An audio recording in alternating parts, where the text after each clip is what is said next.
Today's inspirational moment comes from the book of James, chapter 1, verses 12 through 15. And it reads, "How blessed is the man who perseveres through temptation, for after he has passed the test, he will receive as his crown the life which God has promised to those who love him. No one being tempted should say, 'I am being tempted by God.' For God cannot be tempted by evil, and God himself tempts no one.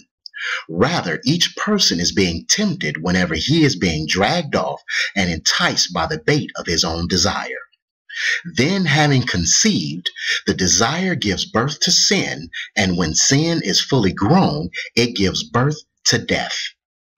From the first test and temptation in the garden to every test and temptation that we face today, it has always been and will forever be about whom you will trust.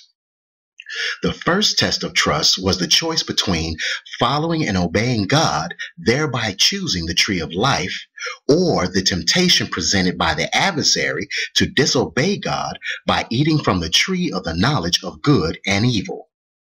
The test asks this question: do you believe, trust that God knows and has your best interests at heart, and that he will not leave you lacking for anything?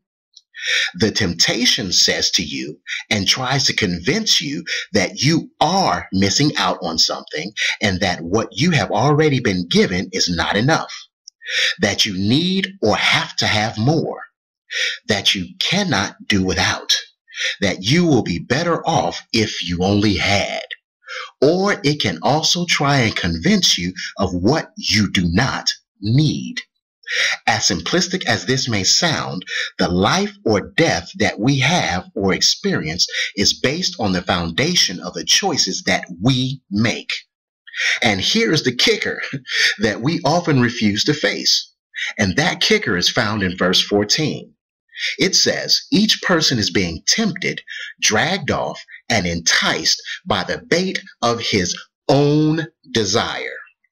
Yes, that means no matter how you may want to try and justify your choice, you are not fooled, you are not helplessly led astray or made to do something. And yes, even if that something seemed like a good idea or a good thing to do, it simply means that it was in some way what you wanted or what you wanted to do, period.